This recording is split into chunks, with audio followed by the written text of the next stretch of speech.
listening to a podcast, Black Lodge Trivia Night. I've never heard so many game aspirations in my life. All right, should we do the thing? I think we should. The thing we should. All right, let's do the thing. You ready? All set. All right, everyone, welcome to Black Lodge Trivia Night. Good evening, gentlemen. How's it going? Hello. It is going. The good news is we draw closer and closer to spooky season. Okay. What's the bad news? On a slightly related topic, I recently got the Marvel 4-issue hit series called Supernaturals. So popular, it's not even on the Marvel e-reader life subscription service. But here's the beauty. All 4 issues come with Halloween masks. This is like straight Incredible. ass 90s shit. It's an alternative spooky universe.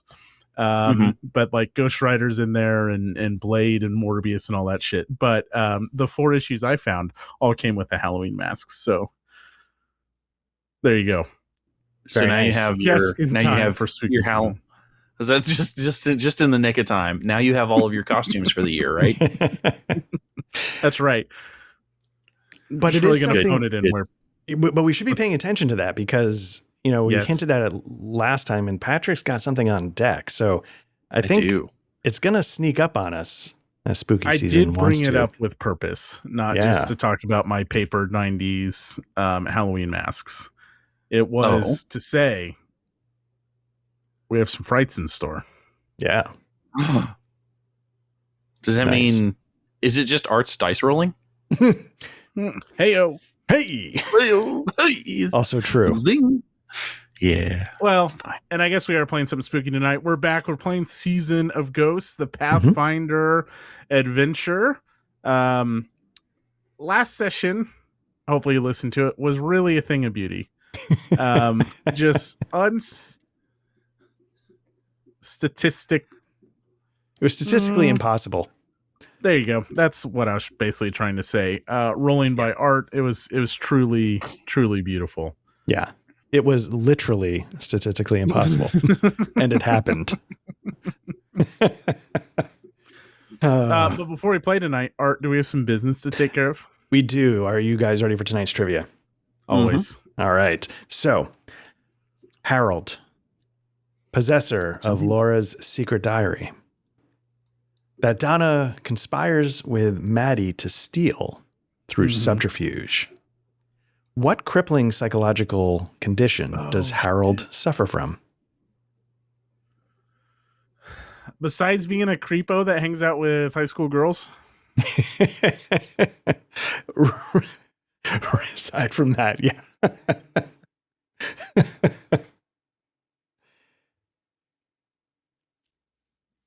I'm going to say it's something like germaphobe, but yeah, I'll say germaphobe. I think it's fear of something. I'll say germaphobe.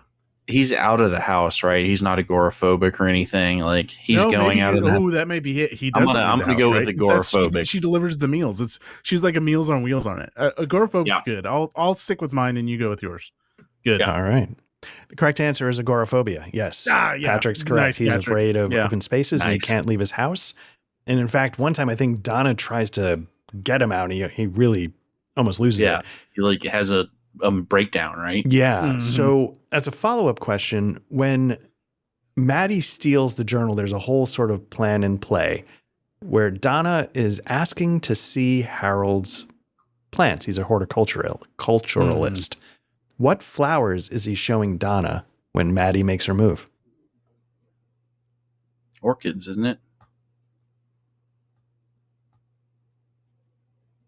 I don't know. That feels like something a horticulturist would show off and get really excited about. Sorry to our one horticulturist listener. For some reason, I picture like I'm going to say a lotus. I don't know. The answer is just a plain ass cactus. No, it's it's a fucking succulent. Here's a sunflower. There's one on his desk. Just can't kill this thing. Ha ha ha. No, no, it was orchids. Patrick was right again. Nice. There you go, Patrick. 2 for 2. 2 for 2 from the upper deck there, Patrick. Very nicely done. From out of left field. Yeah. Who says he hasn't damned. watched this show? Goddamn. Right. Season 1. Yeah. So there you go. That's tonight's trivia. Patrick, well done. God damn. I think that's the first time that's happened in 3 years. Don't they do something really fucked up and like Maddie pretend to be Laura? Yeah, no, it's really dark. What they do to him is really dark, and there are consequences.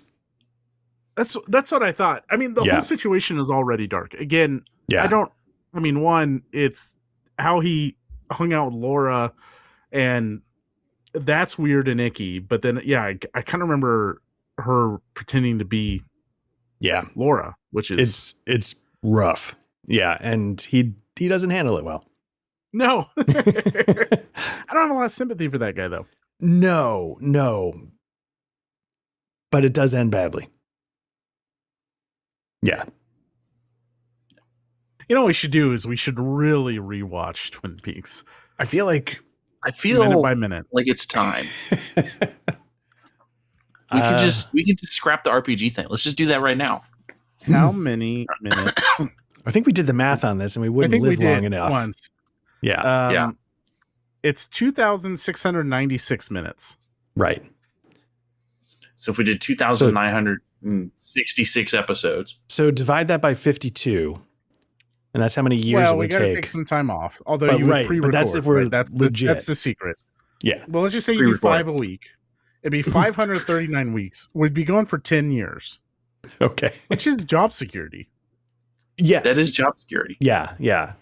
And the benefit is, and David Lynch would love this, is when all the streaming services go offline and everyone's gotten rid of their physical media and no one owns a copy of Twin Peaks anymore, they'll just be able to use our retelling to feed all of AI, and then we'll get Twin Peaks 2 Electric Boogaloo. Electric Boogaloo. Yeah, with starring us. Yes. Dibs on Laura. I'm going to be Laura. James Hurley. Called it. Oh. James Hurley. Should we draft the Twin Peaks characters? Oh, Bog Lady all the draft? way. We should set that up. Yeah, that would be fun. That should be our return episode after all this vacation of PTO here. We should also rewatch it though. Yeah, I might have to watch it at the shore to get ready for that. Yeah. So are we talking just season 1 or are we going to do awesome? I would do the first 2 seasons, and then once we get that drafted, then do Fire Walk with Me, and then do the return. Okay. But we're taking this a step too far. We don't have to do a draft. Let's wheel it back in to our actual wheelhouse. We just need to tier rank everything. Every character tier ranked. That I could set up pretty easily. List for not every war game ever, but every Twin Peaks character Twin Peaks character ever. I kind of like that actually. Because what do? Do you start like the top as Dale? And then who do you because when we seeded the every war game ever list, listeners, just bear with us, this is good podcasting. No, for and real. It's also filler. We do enjoy filler. Exactly. Man, my mic. Okay. I think one has, so when we seeded the every war game ever list, we set a top and a bottom. I set what is one of my top board games, not just war games of all time. And this is for listeners who don't know History on the Table. And then we seeded it with what at the time was one of my least favorite games of all time. I've changed on that least favorite game, but anyways. And then we filled it in. So if you populated a Twin Peaks every character ever list, I think Dale has to go 1 to start. Yes. Yeah. I mean, he's introduced earlier enough. It's not like, I think you could go in like episode order as you rank them. Mm-hmm. You don't get a lot of new character introduction, but you do get some. And then who do you put last? Oh, is it Nadine? I mean, the obvious choice is James Hurley, but like, No, see, I think. Well, see, here's the deal. You have to ask like what that character does for. I think one, how's that character act? How's the actor? How's that character written? What does that character mean? I think James is too important to the story. That's the thing. He yes, exactly. Yeah, he serves James a would function. never be last. I would say, and even then, I think Nadine is actually a solid last. She choice. does have a purpose, but it's just for her husband. Like she doesn't have a purpose on her own, and I think that is evident when they don't know what to do with her. But she only serves to give her husband an anchor that keeps him from his true love. But it's not like she serves a narrative purpose on her own. Patrick, are you good with that? Because I think that's great. The only person that I think from the get-go that's introduced in episode 1, so they have to show up in episode 1. Yeah. Would be Josie, but I think Josie serves a bigger purpose than Nadine. Even though Josie is so ridiculous. Yes. Yeah. Now, this is slightly I don't think it's the craziest thing. Like after we're done, like with an RPG, like, you know, we were sort of like, damn, fine coffee, cherry pieing it, but maybe like we also keep a list like, all right, of the ones we've played. Every RPG ever? Yeah. Every RPG ever. I think we should be doing all sorts of stuff. I don't know. I'm here for it. And I think the question is though, what do we do when some dipshit papers on the table does a bunch of solo role playing stuff on the table? Well, I think we have enough to not worry about that stuff yet. True. That's true. Do we do it now? I told you my brain was fried. We can do that now. Fuck it. Do it. We could do it, but Matt has to be the one that runs the tier list. Get the Word doc up. Get Notepad++ up. Let's go. Shit, this is going to be so much work. Oh fuck. Is it? Well, to have something to I have no idea. Listen. I have paper here. We can just start with that. On paper. We can just start on paper. All right. We start on paper. Yeah. So listeners, this is not what we were planning to do tonight. But I also love the Twin Peaks Every Character Ever. I'm not confident enough with my characters right now to have any kind of interesting input on that at the moment. Anxiety. I don't even really remember who Nadine is. The silent drapes. Or Dale. Who is Dale? So I think, we might not be able to do the Twin Peaks characters. Was that the cop in town? Because like I remember Cooper. Dale, right? I'm not. You remember that what's his name has agoraphobia? and it was orchids. Shows off orchids. And you don't know who Dale fucking Cooper is? Oh, Cooper. Yeah, Agent Cooper. Yeah, okay. I just always think of him as Cooper. It's Cooper. That's fair. I did you dirty. Yeah, I mean, listen. That's fair. Okay, all right. Let me fall on that grenade and say yes. I know who Agent Cooper is. You know what? We're wrong in this. We need to do it in order of appearance. Yeah. So you start with Pete Martell, right? Laura. It would be Pete Martell, and then his wife, and then Catherine. Laura, because they find her on the beach. And then her parents. How can you rate Laura if she's just on the lying there on the beach? I think that's real easy. Let's do it. Here you go. Right. So we start with Twin Peaks, and the very first character that we see, we're starting a Twin Peaks list right now, okay? And then we'll do war games. I mean, RPGs. We can do war games. Everyone good with this? Any objections? Everybody call Rich. We can do war games. No, let's start. Let's go. Are we doing this? Yeah, let me get out of this. Let me stop that. And let's bring this over here. So I'm actually looking at you guys. And the one thing is I'm trying to figure out, like, for my March Madness thing, I listed every single RPG we played. So I'm trying to get that so we can use that as a rankings. Oh, yeah. Yeah. So anyway. Now I can pull that up over here. So while you do that, let's do the Twin Peaks ones real quick. Okay. So the first two characters we meet are the very lovable Pete Martell in his cold, tepid wife, Catherine Martell. Now, I'm open to discussion, but I think that's a no-brainer. Pete goes at the top of the list. Catherine goes at the bottom of our list. Yes. Yeah. Do you want to and that's where we'll start? Like we'll start with the first scene. I think that's our framework. And I'm a big Pete defender. I think he falls in the same category as Andy and James, and they're these lovable oafs, but they're lovable oafs that grow on you. And Pete, just like Andy, who will get ranked at some point, is a caricature. Mm-hmm. I can see that. Yeah, I can see that. So, okay. Nice.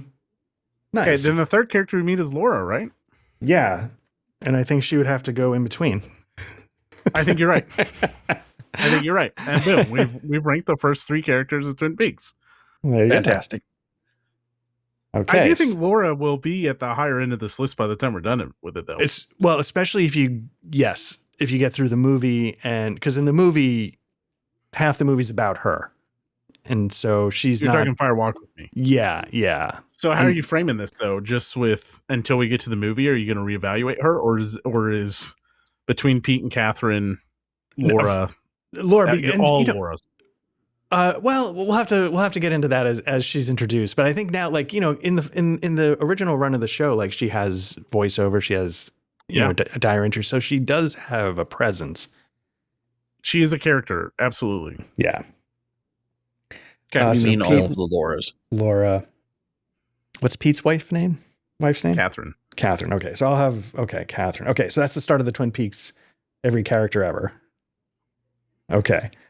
You know what? I say this like with the utmost, like this is really dumb, but I say that like as the highest compliment. I love, like, if you know what I mean, like I love, like, I love it because I think it really does there's nothing interesting to say between Pete and Catherine. Pete is obviously the better character, and just so lovable, but I think it gets interesting, and then you're going to start getting shit like the mayor. Yes. It's like, what do you do with the mayor? Okay. All right. So we've started that. So now we're ready to go with, the Every RPG Ever. I'm trying to, where the hell did I posted, where did I post that? I posted a screenshot. Was that in the show chat?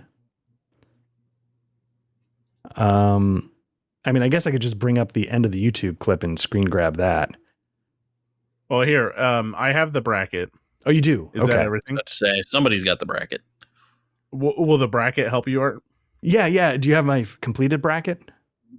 No, this is not your completed bracket. Okay, I guess it listed on the side, so maybe we won't be biased by my original run, but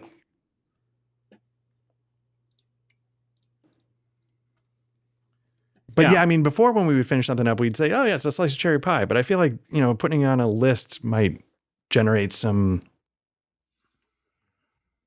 Oh, it's ridiculous. So here's the deal. Patrick, do you want to go with recency, or do you want to try to go with the older stuff before we forget it more? Because there is some older stuff that I have no intention of ever revisiting. Yeah, I say if we can, let's go back or earliest to newest. Okay. So that would be shit. What was the first thing we ran? The first thing we ran was the Long Dark. So Space. A couple of these, like Long Dark Space Between the Stars, and was it Conspiracist that you guys ran together? Like those two we're gonna have to go best 2 out of 3. Because I don't know if Patrick, if you're like, man, I want to get a Long Dark Space Between the Stars session in. Yeah, ambivalent. Yeah, that's what so like, I mean, I think we just do it now, even though you haven't played it. Yeah, sure. I think. Oh, I see. Yeah. I did best 2 out of 3. That made no sense. I mean, that 2 out of the 3 of us are going to have to put it on the list somewhere. Yes. Yeah. So we started this with the Long Dark Space Between the Stars, which was a really cool space game that was essentially a Forged in the Dark game, where you were on a spaceship and some kind of bad event happened. And I think what Art and I have talked about in the past, and Patrick, you as well, is we've played these lighter Forged in the Dark systems, but I don't think we've ever fully committed to the bit and really seen them. Yeah. And I think what we've seen when we've done the little ones is they're great, but they don't have a lot of staying power. Oomph. Yeah, oomph is good. Mm-hmm. So for me, Long Dark Space Between the Stars, I really enjoyed it. But it was one of those things like I played it. I'm glad. This is a really cool design. I like how they use the system. I don't know if I ever need to go back to it again. Okay. And some of that presentation, when you compare it to like something about like CBR+PNK, where presentation is so impressive that whole production wants to bring you back. Long Dark Space Between the Stars was very much a pamphlet-esque game. I think if you printed it out, it was probably like 10 pages or something like that. It wasn't a whole production. And that matters too, because it doesn't really invite you back to do more. So that's what I'll say about Long Dark Space Between the Stars. Okay, so it's both our number last and our number one. Yeah, I think, and let's give credit where credit's due. So Long Dark Space Between the Stars is available on itch. I was gonna get the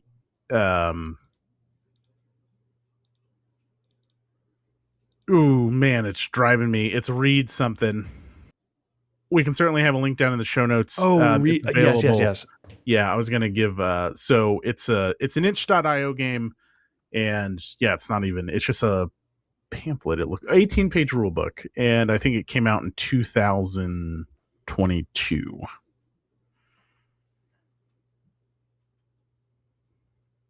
Post-COVID game. Yeah, but definitely one of those like indie post Zine Quest 2 on Kickstarter, where everyone moved to itch.io or Exalted Funeral and self-publishing. And it feels like one of those games too. Yeah. Okay. All right. So okay, so we're starting with that. So technically speaking, it's our current number one because we don't have anything on the list. Mm-hmm. So next up would have been Matt, you and me. We played CBR+PNK, which we've never all three played that, but we have all three played it. When did you guys do Conspiracist? That was after CBR+PNK. Okay. So I personally think, even though, CBR+PNK is another like Forged in the Dark kind of game, for me, it ranks higher than The Long Dark just because I think it has more legs. Also, I like Cyberpunk a lot, but I feel like something we were saying, Matt, was The Long Dark sort of is like, once you've done it, you've done it. I think you were just saying that. So, but I feel like CBR+PNK, I could come back to over and over. Yeah. So CBR+PNK from Emanoel Melo, and there's an itch.io link, and then you can get it from MythWorks as well. Is a rules light cyberpunk game, just like Art said, Forged in the Dark. The gimmick there is everything is in pamphlet form. So it's very rules light, but I think what you said, and Patrick, I know you haven't played either of them, but just so you can get in on this,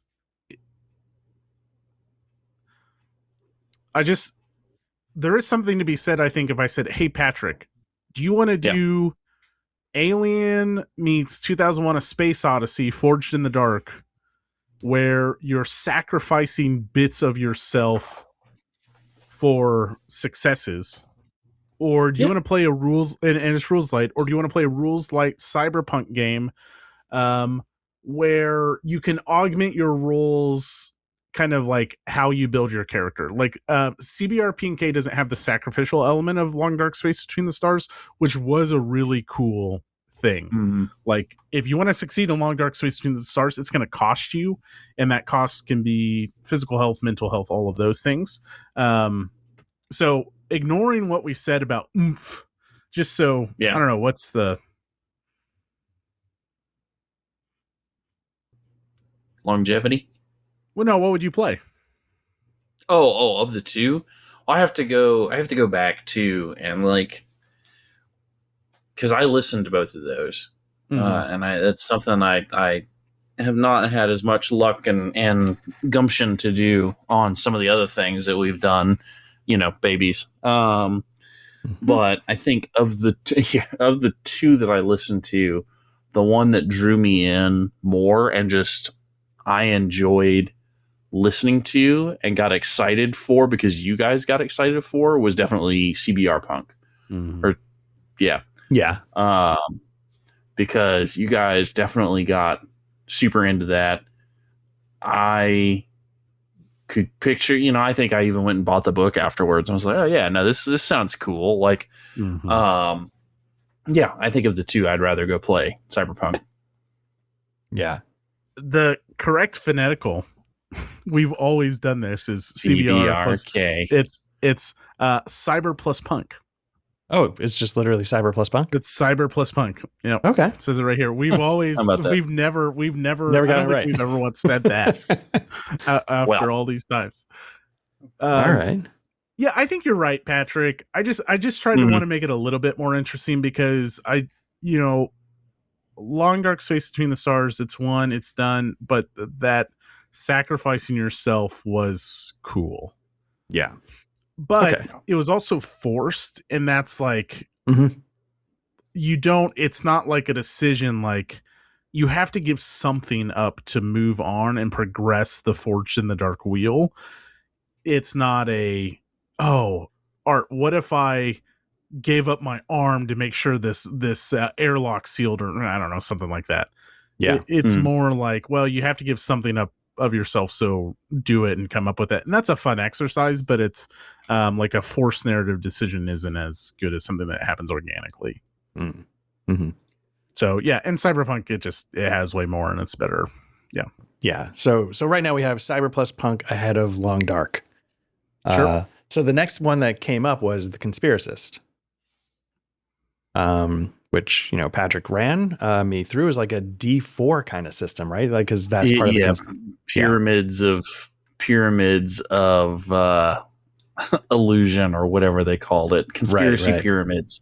Yeah, and I mean, it was fun. I mean, it is more of a damn exercise in improv than anything else. Right. I'd probably chuck it down at the bottom of the list. It was fun. I had a good time. Would I play it again? No. So I, as the person that was the player in that game, I think I might agree, just because I really liked the idea of it. But like you said, I don't think it was the game doing it. I think it was you.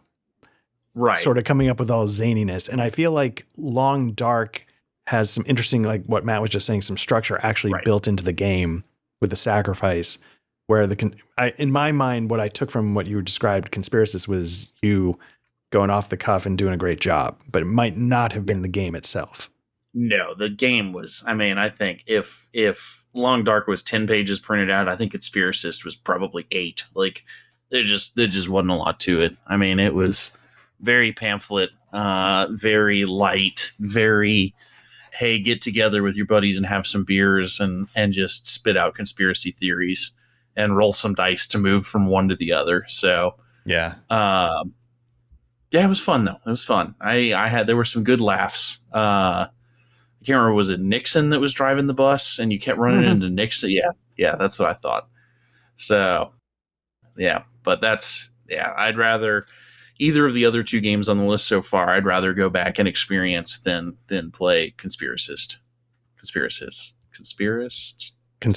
Yeah. Some of those lighter games like end up being more, because of it, what's the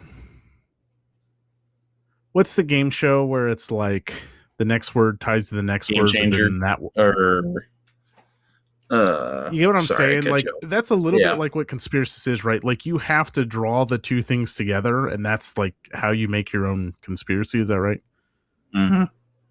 Like, two pretty much zany things, and you got to connect them. And it's like, to me, that's fun and awesome, but it's more of a thought exercise, like a little bit of like role playing thought and I'm not saying there's anything wrong with that, but no, that would be fun as a like a Cards Against Humanity deck game, and I'm sure there's a conspiracist deck game out there, like surely, but that feels like it would be a better party game kind of thing than draw 2 cards and figure out how the 2 of them go together kind of thing than an RPG with the beginning, middle, and end. Yeah, I see that. That's fair. Yeah. All right. What was next? I guess your bracket wasn't in order of when we played them. You kind of seeded them. I randomized it, just so it wouldn't try to make it a little more fair. But next up was Scritch Scratch, Call of Cthulhu. Oh. I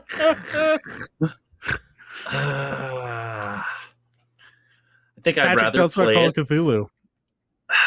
It's a game where you play as investigators. There's dice. There's Cthulhu monsters. You have to take the skills that you actually find important, and most of the time, most of the skills you take have absolutely fucking nothing to do with what's going on. And and if you play it in a modern world, your players are just going to hop in the van and try and drive away. Like after helping a little old lady with a printer. Like no, Cthulhu's cool. Everybody should play it at least once or twice. The adventures are awesome. The way that it's written, I can't remember who actually. You guys got a better memory of this stuff than I do. I can't. Who puts that one? Chaosium. Puts that one out. Yeah, they do a great job. The books. I mean, it's in 4th edition, 5th edition. Like it's been around. Yeah, Jesus. Yeah. Okay. Yeah. So you can't throw a rock and you're going to hit another Cthulhu spinoff from Call of Cthulhu. I think I'd put it above Conspiracist, but below everything else. Whoa. Interesting. Okay. Yeah, Matt, I do want to say, just like mechanically, just a little bit in the spirit of history on the table, D100 system, and Patrick said it satirically, but there are just a menu of skills. And I think in an ideal setting, and I've never done this, is those skills should shape your character. I'm a 65 antiquing. Yeah, well then, okay, you should be like a fucking history nerd or something like that. But ultimately when push comes to shove, I just want to charge in and do the thing and do cool stuff. And I'm a antique collector, but also I want to be the hero. And so I do think Call of Cthulhu's, we've talked about this ad nauseum, is its biggest ask is for players to hear the Call of Cthulhu and to not do what I did to Patrick, which is try to leave the town as soon as possible. But when the hooks aren't there, when you don't hear the call, you don't hear the call. And a Pied Piper of rats just I don't know, that just wasn't there. Didn't do it for us.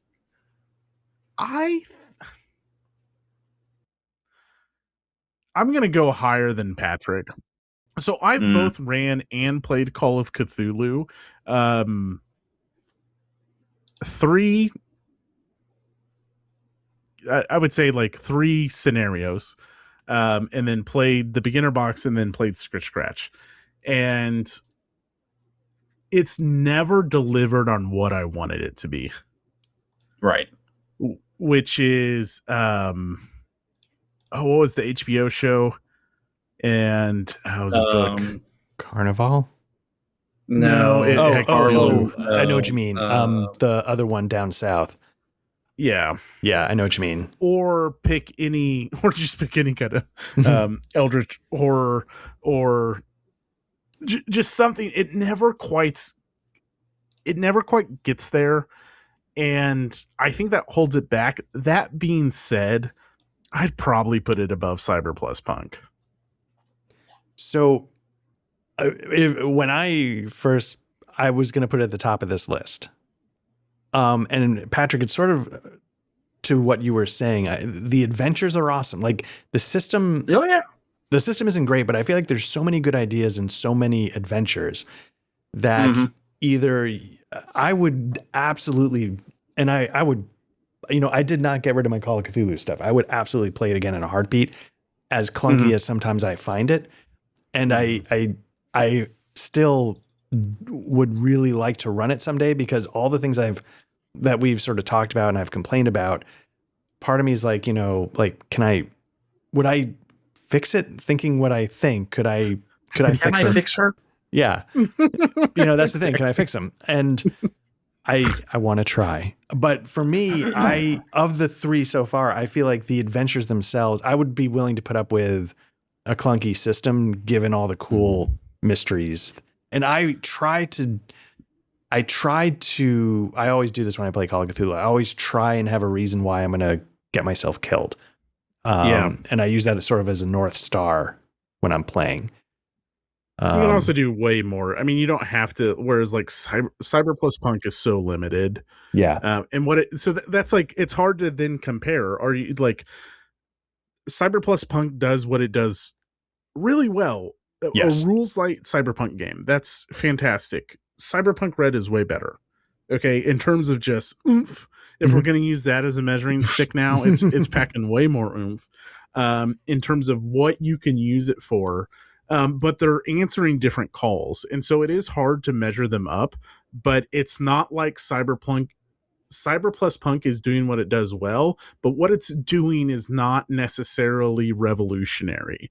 And at its core, I still have yet to be like blown away by Forged in the Dark. So then when you hold it up against something like Call of Cthulhu, which is so expansive, and you can use it as we've seen it in modern, there's nothing preventing you from making a Call of Cthulhu Dark Ages game, right? Like you just customize the skills and do the same kind of thing and don't include guns and vehicles, right?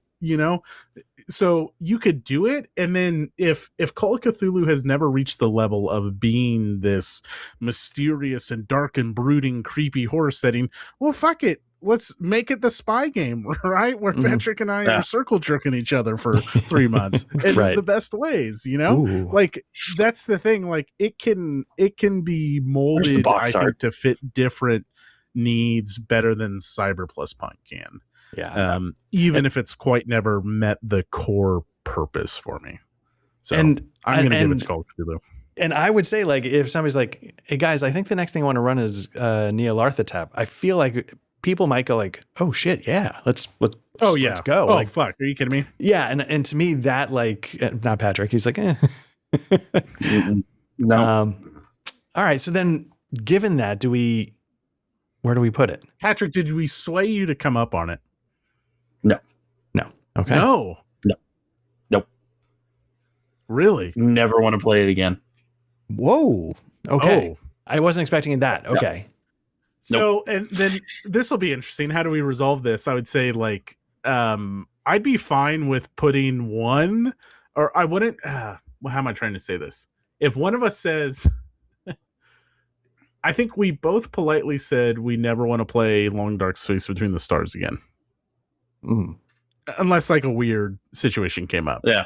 So then if Patrick. So I would put it above Long Dark, but below Cyber+. Okay. That's where eventually where I was trying to get. There will be things that are lower than those. I'm sure. Oh yeah. Well, maybe. Well, okay. Dang. Okay, Patrick. I thought maybe we'd swing you up a little bit. Nope. Apparently not. All right. So nope. No desire. And the reasons why we're saying we never want to play it again are very different. Long Dark Space is more like we've been there, done that. But for Patrick, you're saying like, no, because it sucked. It didn't. I want to emphasize, it didn't suck. It just, because every experience I've had with it is exactly the same as what Matt is saying, where it doesn't produce what it says on the tin. There are better options out there. That's a good point. To place, like, there are better games out there. I know there are better spooky Cthulhu games than Call of Cthulhu. God bless them. 7 editions. I know that there is something that actually delivers on a spooky adventure and a good mystery that we can find. And again, I've played 2 or 3 campaigns now, and it never happens.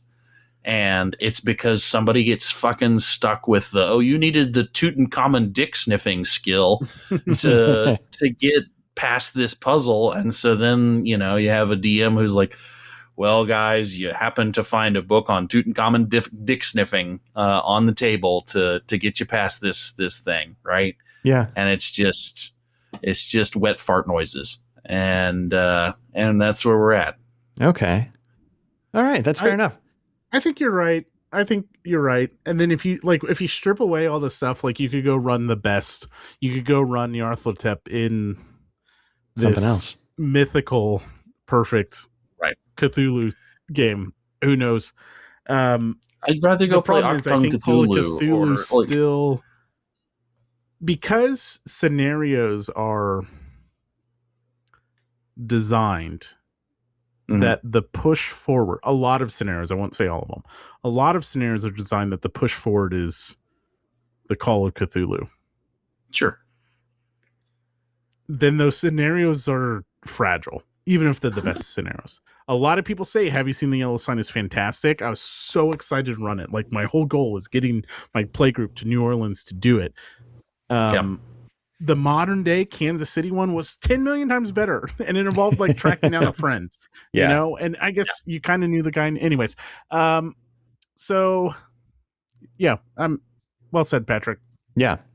All right. So far we got 1 Cyber plus Punk, 2 Cthulhu, 3 Long Dark, 4 Conspiracist. And next up, this might not be that hard, is Pathfinder, 2nd edition.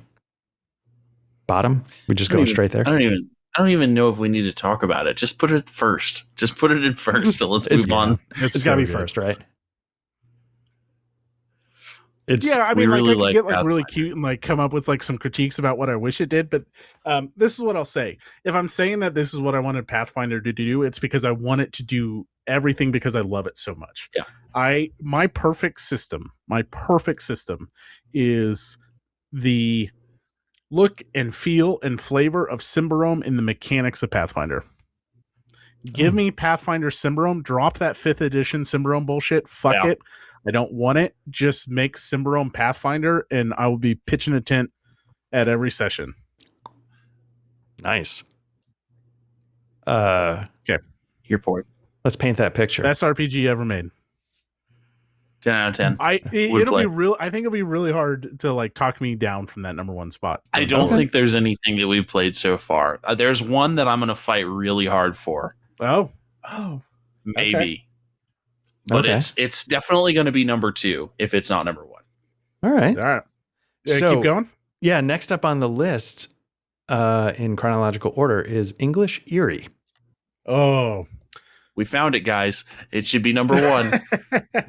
Is that true? Is that the one you think? No. But it is a very good game. I very much have enjoyed every playthrough and every listen that we've done of English Eerie. You know, real quick. So I want to do. I know we've already dropped it. This is a 2017 RPG. It's designed for 1 player. Yeah. Right. I think we've lost this. And we've been able to take this rules light RPG. It is from, I want to get this right, from Trollish Delver Games. Yes. And this is one that we've absolutely loved. We've played 3 times on this channel. Yep. And we've played it as a GM'd experience, a co-op experience, and a GM and 2 players experience. Yeah. And I think every time it has hit so well. It's fantastic. You have a deck of cards. Those deck of cards are going to reveal these plot points that come up. I do think it's a shallow pool, but the pool is like swimming in champagne. Yeah. Do you know what English Eerie does that Call of Cthulhu doesn't? It gives you a good fucking mystery that you have to solve and get through, and it does what it fucking advertises. Yeah. And it's extremely rules light, and I think it does setting matter. I think English Eerie answers that. No, but it's dripping with atmosphere. It really nails its atmosphere, and it has to because it's so rules light. Yep. Now, hear me out. Okay. It's so rules light that, and because it's solo player oriented, right? It's not quite journaling. It's really, for us, it's collaborative storytelling. Yeah. With a choose your own adventure mechanic that is like write your own consequences. And so I just want to keep, I know we're all big fans of it. One, I do think it's something that like once a year or once every couple of years I'd be good with. I probably reached peak English Eerie after our third one and needed to like just take a step back because it is just like the same kind of deal. But fuck, that's what the beauty of our one where we just ranked Twin Peaks characters from best to worst. And like English Eerie is one of the things I enjoyed most with you guys. Yeah. Yep. And it's really just us sitting around bullshitting, telling a story. Mm-hmm. Yep.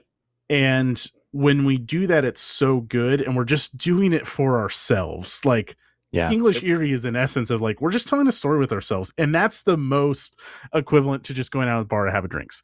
That being said, before you guys rank this, just remember it's more collaborative storytelling and it is pretty shallow. But so I have a spot where I would go with it. Yeah, it's probably below Cyber+PNK and above Cthulhu and Long Dark Space. I would put it right behind Pathfinder. As shallow and mechanically as it is, we've gotten so much narrative mileage out of it. Like, I was playing nice. That's where I'd put it too. Yeah, and I don't think it's even though it's very rules light, I don't think it's an accident that it generates that much good gameplay from us. I think the tools that are there are really good at that generating story, at least how our brains work. And we've been able to bend it in so many different, like, again, cooperative, GM, solo, lone wolf, like it's for something that's barely anything. It's been incredibly accommodating. One of the best, $4 we've ever spent. Like, I mean, and we've played it every year at spooky season. Because it's that easy to like, even like you said, you don't want to go pull it off the shelf. But that's the thing. Yeah. It's like, you know what? I could, like if every year, like I could dive back in, which is not necessarily true of, say, Cthulhu. Oh, so Matt, where would you put it? It does what it's supposed to. I was gonna go below Cyber+PNK, but why can't we fucking remember the name of that game? Cyber+PNK. Like it so much, and I'm still saying it wrong. Here's what you just reminded me of. One, I think you guys both hitting on that. The mileage we get out of it for the stories we like to tell, you fucking nailed it. The way it presents storytelling, so true. When we did every war game ever on History on the Table, I think this drove some people nuts who you can judge a game if it's mechanically the best game ever made versus what your experiences are. Which is why Republic of Rome eventually rose to the top, because those play experiences matter.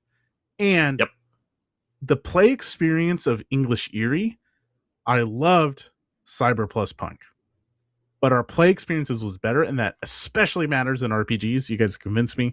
We'll put it below Pathfinder. When else are we going to drive a flaming truck into a burning tavern and be like, I forget who was it? Matt, were you DMing that one? No, Art was Art, because we were and we just. That's right, and we completely short-circuited Art's brain when I'm just like, fuck it, we're driving the truck into the house. And I want to say the very first time Art was this. Who was GMing? Didn't you like kill a character like right off the bat? Yeah, so the first time, your guys. Yeah, we might have been doing that cooperatively. Okay, yeah, I think so, maybe. Yeah, and I just took one right off the table, and you're like, "Oh my god, it was like the first card. What are you doing?" First, card. And Mrs. Mabel falls down the window because like you go in without even thinking, but like as you prep and like think about it, you develop your own plot, right? Yeah, and you come up with your own assumptions of where it's going to go, and Art just fucking yanked it. And theme matters here. It does capture like how it presents itself and how it kind of instructs you to build these mysteries. Does a good job. Here's what we need to do. Here's where I want to go back to English Eerie or Midnight Melodies, which I'm sure is coming up. Let's take a Call of Cthulhu classic scenario. One of us should. Yes. And mold it to those as like a surprise. Oh, Because what if you were in New Orleans in English Erie? You could force that player to do the research and reveal a little bit of Call of Cthulhu and like send this on this narrative path. Like, you wouldn't need 17,000 fucking skills. Yes, I would argue that you're not strictly role playing, but yes, I'm convinced. And what we have done on this channel, I will put it behind Pathfinder. Nice. And just to address the people that are angry about the mechanical, I'm a strong believer, especially with RPGs of like the observer effect or whatever you want to call it. Like I cannot separate like, well, mechanically it's A, but my experience with it is B, especially like when it's an RPG, it's such like a more personal connection to it. I would never do that with a war game. I'd be like, fuck, this is what I think. And you know, I can't judge the mechanics in an objective fashion. Right. So we're three dickheads with a stupid list. Like at the end of the day, that's right. Like that also, this is just fun. Like we're doing this very important. We're doing this as three guys who have nothing better to do on a Tuesday and or Thursday, and I'm here for it. You know what? Because Patrick, there's nowhere I'd rather be. Tier rank S. We're not three jackasses. You know what we are? We're three sculptors. Shut the we fuck merely up, reveal the statue under the marble, which is every RPG ever. I'm gonna turn that on its head. We're not sculptors. We're turning the lathe. We're turning the lathe. We're woodworkers on the wood. We're woodworkers. We do work our wood. We're very good at polishing our wood. And really, we all just wish we were Log Lady at the end of the day. Yeah. And there's your Twin Peaks. That's one of the other like 4 characters I remember. So nice. there you go. I was gonna say we were shaping the mashed potatoes, but I like both of those better. So okay, English Erie so far is number 2. Number the next one on the list was that Midnight Melodies. After Brace for Impact is Midnight Melodies. Yeah. So does it have all the strengths of English Erie, but even more of the good stuff, the atmosphere, the vibes? And that's I should say that's Midnight Melodies is by the same guy who did CBR+PNK, Emanoel Melo. So like, yeah, really, I believe that's the case. Really talented. Really talented. Is it Forged in the Dark? Does it have the same bullshit? No, you gotta progress the wheel. I think it's definitely not. It had its the measurement was the chords. Cezar Capacle. Sorry, no, it's Cezar Capacle. Yeah, I'm sorry. I had it. Okay, we're gonna have other games by Cezar Capacle. I think there's somebody that repeats. Maybe we don't, but yeah, this had the chords that would progress time. That was such a cool. Because I immediately assume that, so as you play through the adventure, you unlock these chords, and then at the end of it, or you unlock these notes, and then you have a chord, and you play through this mystery. And it's another rules light thing, but again, it's one of those things where the play experience was just so good, and this is, I think, one of the strongest examples of setting matters. And when it's so evocative of the theme and setting that it's trying to convey, it's just extremely successful. Really rules light. I'm looking at the pictures here to just kind of get a refresher of exactly what it was, because part of me, I'm trying to distance what we did mechanically from just loving the atmosphere. Yeah. I also remember you took it in a direction I wasn't anticipating. This is one I would like to go back to. But this game's also shaped and impacted other future games, because we had a bar, and having that bar, spooky bar. Anyways, yeah, I love this. This is good. Yeah. You have not played this, right, Patrick? No, but it's gonna be high. It is and was and remains very high on my want to play list, because that was the year that baby number 1 was born. So that's right. Very. Listen, the fact that I remember when you guys played it, I would really like to be a part of playing that at some point. So And I think it's another one that's designed to be solo, and we got a GM player experience. So it has that same flexibility. Maybe I don't know if that's a credit to us, but yeah, we were able to. And I did not have a ton thought of ahead of time. I really wanted to just use the prompts in the game. I think the one thing we set ahead of time was you wanted it to be in Kansas City during the jazz. Well, it's meant to be during the Jazz Age or whatever, but. Yeah, and it's got inspiration tables, which are always great. Yeah. And death is a part of it, right? Mm-hmm. Like, doesn't death come visit you to go investigate? The premise is death comes to you to look into some deaths that were unauthorized. And so it sets a spooky feel. Here's a real okay. You know what? I'm going to vote, and then I have a thought after we rank this because I don't want it to influence what we're about to do. Patrick, let's hear from you first, buddy. Because you haven't played it. So I haven't played it. Yeah. I mean, I would put it. Of the things you haven't played, where would it above Cyber+PNK or below Cyber+PNK? Yeah. He's played above Cyberpunk.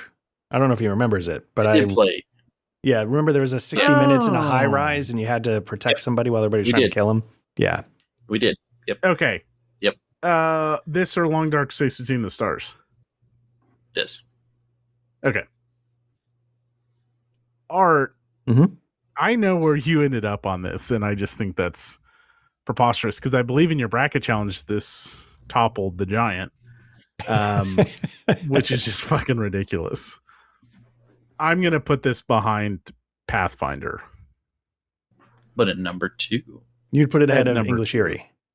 Oh, absolutely. Yeah. Oh, interesting. Okay. Because it's more freeform, right? You don't need your story doesn't have to the problem. English Eerie doesn't have to follow those beats, but because you're using a deck and you're using a deck in a certain way, you need to kind of follow these beats. It doesn't have to be half a day, whatever, but you're still doing this and this, and you're running into 3 of these and 3 of these. And Midnight Melodies is more freeform. And if we're going on theme, which could be any rules, like this is right up my fucking alley. All right. So I will go number 2. Patrick, I will not accept this above Pathfinder. Okay. So I say we put it at number 2 because I feel like while English Eerie we've gotten I honestly feel like the setting and the atmosphere of Midnight Melodies, as much as it is a rule, like I would play a campaign of it. You know what I mean? Like, hell yes. You know, dude, could you imagine, like, you're hired by death to fucking investigate unauthorized murders in fucking Prohibition, and as you do it, you unlock jazz chords, as your level progression? Fuck yes. Yeah, I'd play, English Eerie is good to dip your toe in, but yeah, this I'd come back to for. I just want to throw it out there, too, that this is another game set in the same time frame as Call of Cthulhu that I would much rather fucking play than Call of Cthulhu. The only downside before we talk this game through the fucking roof, just as a caveat, is it, and you already mentioned this, it is a solo game. So the brilliance is Art milking it to run it as a G. It is easy to run a solo game as a GM, as we've found. You just kind of take a back seat and hold back some of the information. And that works really well, but it's not. We'd have to make some modifications to make it a 3-player game, but I bet we could. So we're going number 2, right? Yeah. So if you go to itch.io and you visit Cezar's page,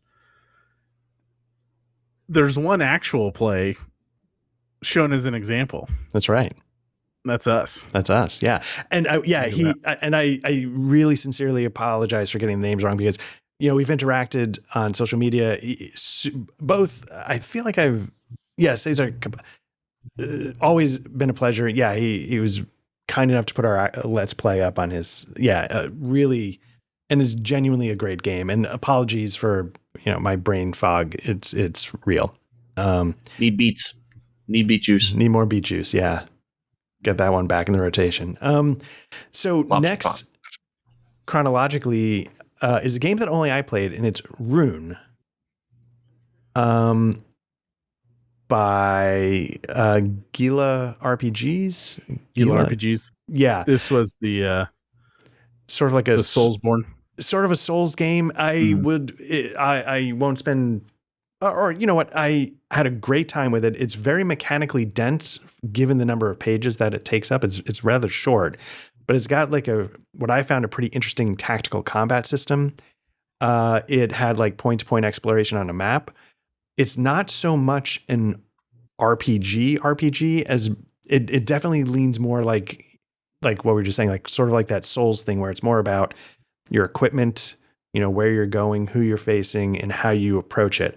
And so I thought, as sort of like an RPG sort of board game, I thought it worked fantastically, but it wasn't necessarily an RPG. I didn't sit there and my character's doing this. It was more like, okay, I've got a health potion and I've got this key so I can get this shortcut unlocked. And now I'm in a tactical grid combat, and so it's really mechanically smooth and elegant, but it is mechanics forward, and it's more a board game in my mind than a classic RPG. I'd still put it ahead of Call of Cthulhu. I had a genuinely great time with it, and I think it does exactly what it sets out to do very well. So where did you put it? I would personally, I think, put it ahead of Call of Cthulhu is tricky for me because I keep saying, I want to fix it. And so I might give it more credit than it deserves on its face, but I think I would put it right behind CBR+PNK. Okay. So at number 5. So I'll drop it in. All right. Gila Games. It's a very good game. And worth checking out. Super cheap. You can get it on itch. So the next thing that came up, let's see, that was Rune. I guess a bit of Rune for a little while. The next one is Cyberpunk Red. Oh, okay. Matt. I ran this. Yeah, you ran that. What? Cyberpunk Red. It is the latest edition of Cyberpunk by Saurian Games. I had to confirm that. Yeah. Yeah. Here's where Cyberpunk Red impressed me is it's Call of Cthulhu-esque in the sense that you have a shit ton of skills, and that's about the only comparison. So there's lots of skills. It works better though. But there are archetypes, and I think that helps set your character. Here's okay. I'm just gonna say it. Mechanically, it was deeper than what I thought it was gonna be, and I really enjoyed playing this.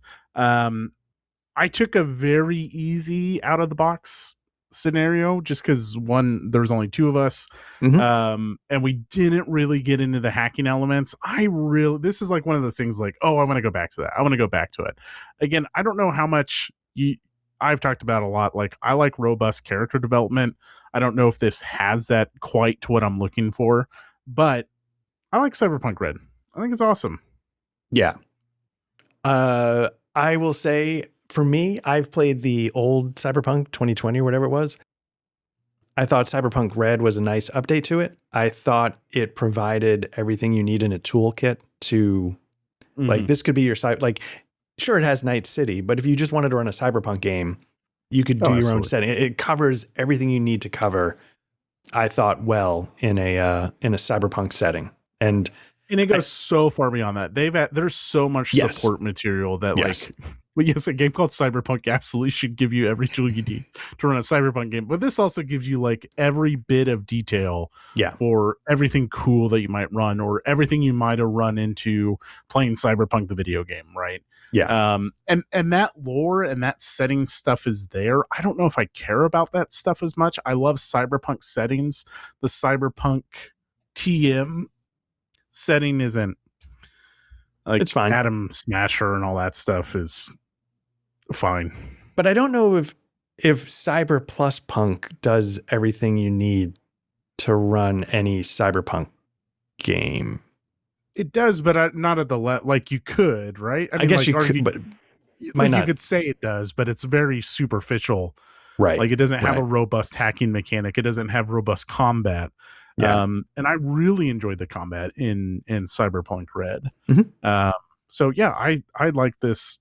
substantially more than Cyber+PNK, and I really like Cyber+PNK. We're starting to take shape. We did this on History on the Table of like the really good games and the fine games and then the bad games. Right. So where would you put it? Patrick, have you played any of the Cyberpunk RPGs? Nope. Like of the No, none of them. Although really, really enjoyed listening to we've had a real tear of music themed RPGs because you guys wasn't there a violin performance and you like had to go gun down a vampires masquerading in the violin performance? Like that was a whole thing. There's a concert. We had a bar as a jazz bar, and I went to a concert, and there's vampires. Yep. Well, because this was coming hot off the heels of Midnight Melody, which is where I'm considering this. I'm thinking about sandwiching it between English Eerie and Midnight Melody. So you'd put it at 3. I would. Okay, Patrick, how do you feel about that? I know you haven't played it. Works. Would you be comfortable with that? I think that's fine. Yeah, I'm good with that. Yeah. Again, it's just mechanically, as much as I love English Eerie, mechanically, Cyberpunk is a very rewarding mechanical system, more so than I thought it would be. And that was cool. Yeah. And it's one like, if we had like a 15 session Cyberpunk game in Cyberpunk Red, I'd have a good time the whole way. It certainly seems that way, right? Yeah. Because you could really come up with some cool stories. Yes. Yeah. All right. So there we got it at number 3. The next That's game, the stupidest thing I've ever seen. You could really come up with some cool stories. The point of RPG. God damn it, man. You don't say. You don't say. So next up on the list was a solo game, but I think it's one we can all talk about because it's Dragonbane. Oh, shit. Oh, you played that solo. I did a solo thing, but we have played it. Oh, we organized a game in the Discord. This is what knocked off Pathfinder, isn't it? Yes. Yeah. Right, I prefer it to Pathfinder. So you guys discuss. Really? Yes. Really? But I don't know. This is the one concern I've always had about Dragonbane is I don't know how it would last over like a really long campaign. Interesting. It wouldn't. Yeah, I'd put it as a hot number 2 probably. Oh. Maybe. Yeah, I'd put it at number 2. Because I think it's got legs. It's got more legs. It's got more interesting mechanics going on under the hood than as cool as everything else has been with Midnight Melodies, English Eerie, and Cyberpunk Red. Okay, maybe it's got less going on than Cyberpunk Red. Mm-hmm. But I am more of a fantasy guy myself when it comes to RPGs anyway. And this list I'm making it my personal biases on this list. Very scientific. And given the choice, if I had a gun to my head, I'd probably say let's play Dragonbane instead of Cyberpunk Red. So that is ultimately probably what it comes down to, is what you would choose to play. Every experience, I've played Dragonbane solo. I've played it with Art. Mm-hmm. I've played it outside of our group with complete internet strangers. And it has been a rewarding experience every time. I think it's mechanically fun. I do think it just with how it's crafted, it lends itself to being sillier, which is fun. Like anytime you have duck as a duck as a playable race, then it's great. It's great. Is it better than Pathfinder? I would not make that case for this group. No. You'd have to really show some strong evidence. But I do really like it. It does feel a little bit limiting in actions.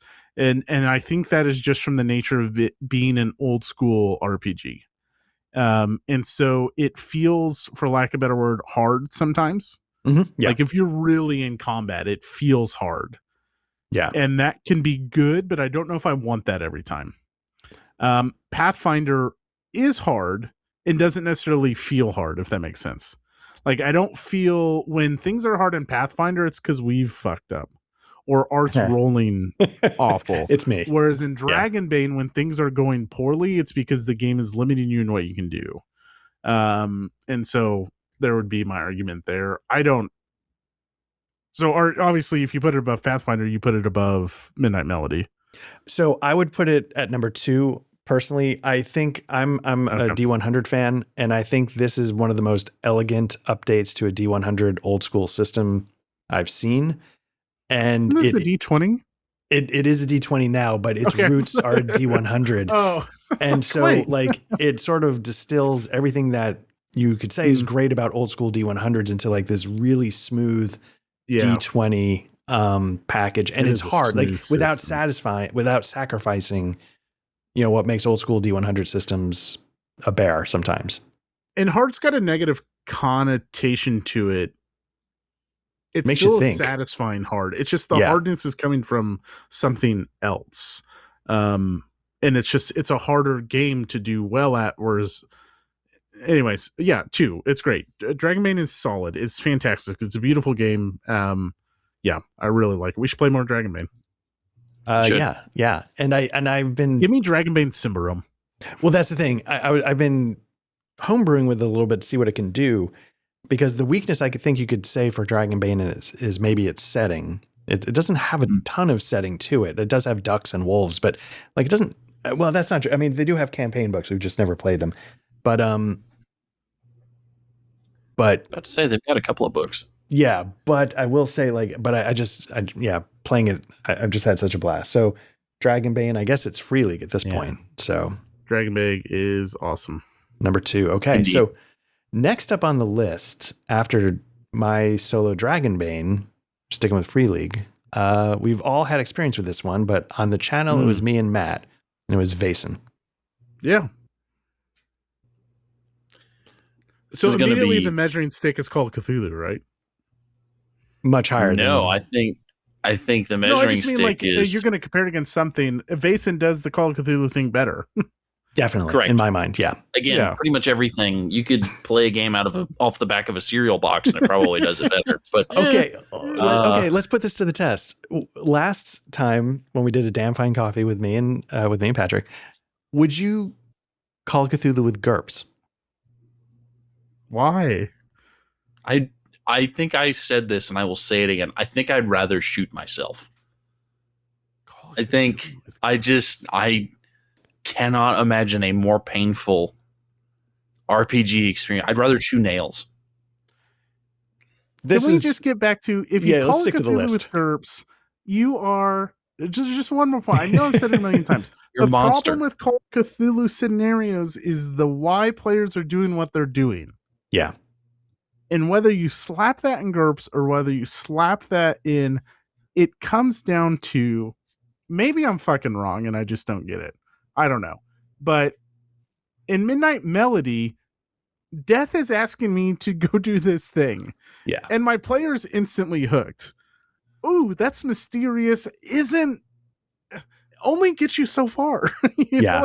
Until, I don't know. I just and so the problem is like, you can still slap the very best thing into GURPS and ask yourself, why are you adding more mechanical crunch to this very very detailed and grinding scenario anyways, where the only thing driving you forward is this vague concept. Sorry. I will say, when I keep saying I keep thinking I can fix it, it's not that I just wish I could fix it. The idea I had to fix it was Deus Vult Modern. You are FBI agents at the direct report to J. Edgar Hoover at the start of the FBI, because J. Edgar Hoover is one of the heads of the remaining scrambled chapters of the Deus Vult. And you are tasked with, you could still be a librarian or something, but you are FBI agents. This is why Delta Green works. Yes. So for me as well. Yeah. And it's just a mindset. But the problem is a lot of scenarios are written with the mindset of what moves Call of Cthulhu forward. And for me, there's other problems with the Call of Cthulhu mechanics, but that's still just my biggest gripe with all of this. And so I find that, that sounds like an amazing concept. That was my, that would be my Fucking attempt. love it. It might not work, but that would be my attempt. But that is why Delta Green is way more appealing to me. Yeah. Because Anyway. if you're Agent Dale Cooper, you move forward. You have the, I don't know. And again, that's a me problem, right? I'm not playing my characters the way the system asks me to. Okay. What game are we talking about? Vaesen. Definitely above Call of Cthulhu. Would you? Yeah, so Vaesen is it's an investigative game. It's based off the Free League system. It's a little bit different, but it's all Nordic myths and legends and lore, which I love. That really speaks to me. The thing that was impressive about Vaesen was, like, you get to the end of a Call of Cthulhu, and this is how it appeared to me as a player. You investigate the newspaper, gives you the clue. The GM says you figured it out. You stared into the fire pit. You saw the eyes of, and like you understand, right? Vaesen seemed to like make me feel smart. Yeah. Like, oh, Matt. And I don't remember exactly what the mystery was, the solution to the mystery in Vaesen was, but there was an actual mystery that I had to piece things together for. It wasn't a roll. Right. Yeah. The game was really impressive. So. Yeah.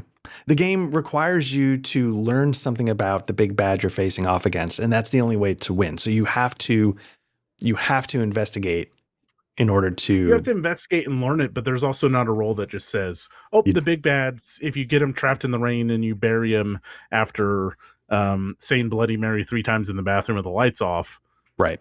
That's you. Guess what? You know it now. It was the.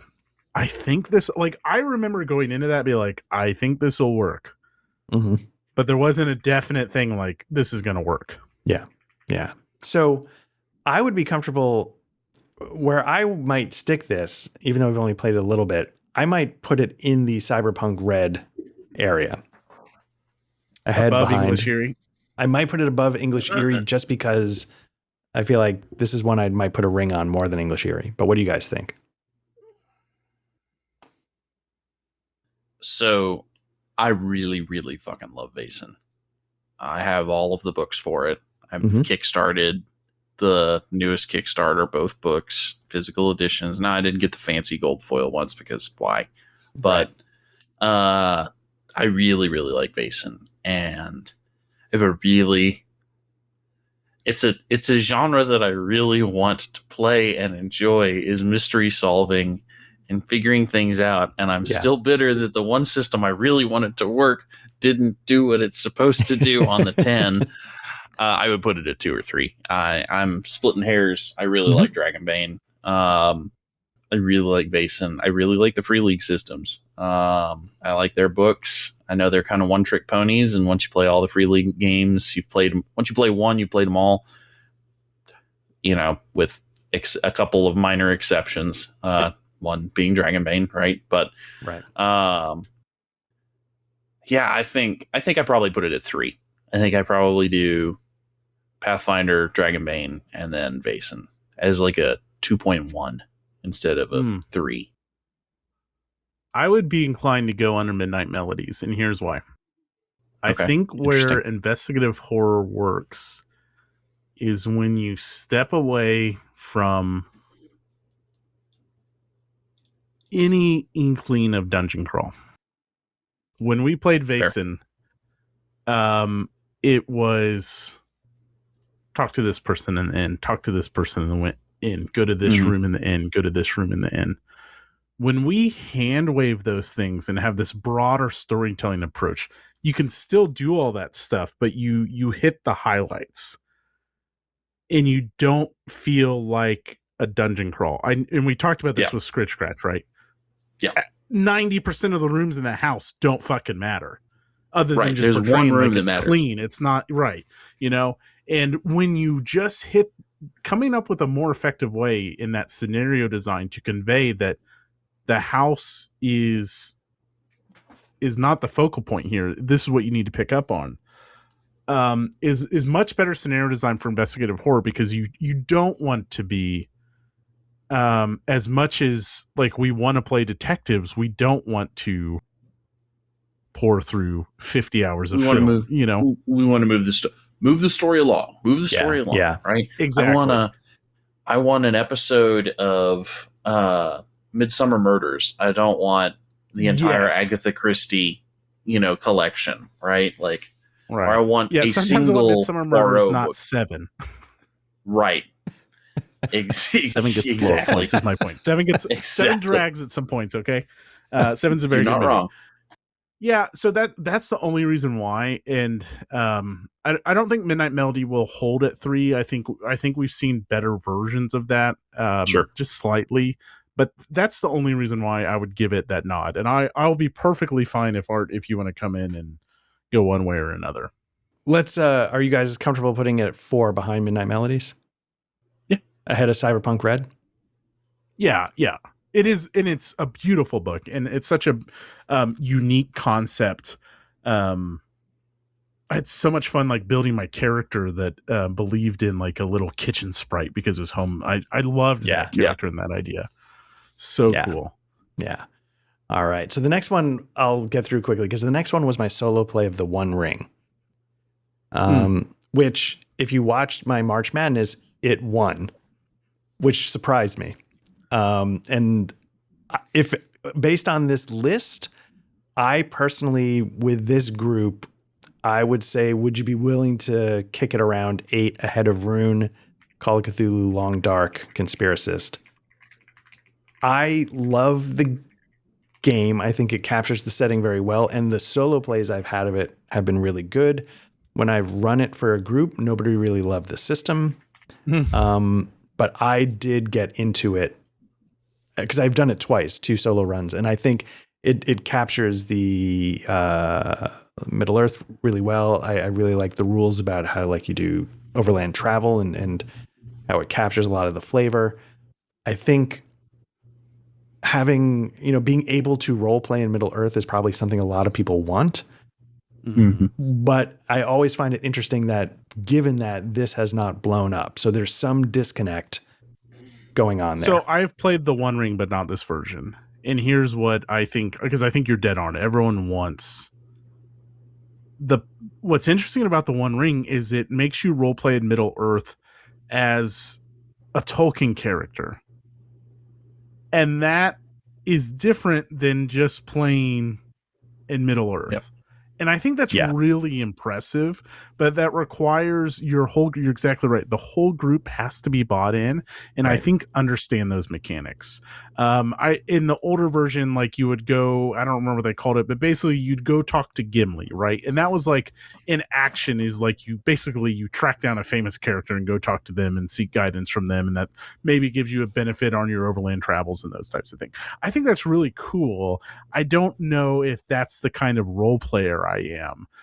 When I'm in town, I want to sell my wares and buy equipment and get new gear. I don't know if I want to go have a battle of wits with fucking or go to a feast with the Hobbit, like you would anyways. And so I think it does that incredibly well, but that change in frame, I think that matters. I would even go higher with this, just based off your play and the older one. I'd be fine going higher. Would you be Did you play any version, Patrick? No, I do own all of the books. I would love to play it. I think our small group could probably fall into hey, let's play, and we know that this is what we're getting into, and we know that we're going to play hobbits, and we want to smoke pipeweed every 10 feet, like second breakfasts and all. Like, I love Middle Earth. Everybody loves Middle Earth. Like, it is the cornerstone of everything that we do, right? So, I'd play it. I'd smash. Oh, that's interesting. I always assumed that was almost a non-starter with this group, so I never really. That's why I did. No, I feel like when I played it, I really enjoyed the mechanics, and it was one of those things that, like, if you don't, then you're always playing catch up. And if you're always playing catch up and you're learning the mechanics each session, then it's hard to see what the mechanics are trying to do. And I do think they are trying to make it Tolkien Middle Earth, the role playing game. Right. Where the old Iron Crown Enterprise was just immersing yourself in Middle Earth as a setting. But yeah, like you were saying, this is very much, it's the books. Like, you're playing that, Yeah. not playing Middle Earth. Right. But it's interesting. I think one trick that the game has is that the first time I played it, our group struggled because we couldn't cover everything that was required to be covered in order to like travel overland, So, and I think so I feel like there might be some weirdness. Like, does it actually need 4? Because then you cover each role or, something like that. But, I guess in the end, I would probably, for me personally, like I said, it won my bracket, but that's only because of how it randomly paired up against certain things. I probably would put it behind Cyberpunk Red and ahead of English Eerie. That's kind of what I was thinking. Okay, so we'll put obviously it there. it's got more legs. Yes, but it is like it. You don't need a healer per se, but from my experience with it, and we played a good amount of it, you needed these things in your party to excel at these things. You're going to have these checks along the way. You need a scout, you need a guide, you need this, and someone's got to fill that role, and you want someone with those good stats, and so that matters. The other thing, it's hard for me, and I don't know why I can't, in the One Ring, it just feels frivolous in the sense that, I'm in a goblin's den or an orc's den, but there's these 3 movies out there that are way better. And it's like, right. It's like they're doing something that matters. And what am I doing in here other than like trying to save my friend who's about to be eaten by, and that is very subjective of me, right? Like that's a map problem, but I just can't help but thinking it's like, we're just walking through a fucking forest. right. And Frodo's, doing way more interesting stuff. Yeah. Frodo just whines. Like, he's not the hero of the Sam's story. doing way We know more that interesting stuff. Yeah, Right. Sam is the hero of the Lord of the Rings, and we can all agree on that. S tier. Yeah. All right. Well, let's get a little. I think we stop at the One Ring, and we'll queue up tier ranking Lord of the Rings characters after we rank every Twin Peaks character ever. That we've changed from an actual play podcast. We're now just a tier ranking podcast. Well, that's what gets the views. We're in a tier ranks. Right. Yeah. And I feel like I'm going to have tier ranks. Oh my gosh, we could tier rank every Everlist ever. Right. But Sister and Sale was not the first by any means. No, but I do feel like we have to take this to completion though. This I want to keep going with this. Yeah, we can't let this we'll dangle. Get back to Seasons of the Ghost when my brain's not as fried. And but I think it's also, I know we've talked about our favorites and stuff, but then it's also when we revisit those things and you start talking about Midnight Melodies, like nothing horns me up, like and then gosh, we haven't even talked about Liminal Horror yet, which is probably best for.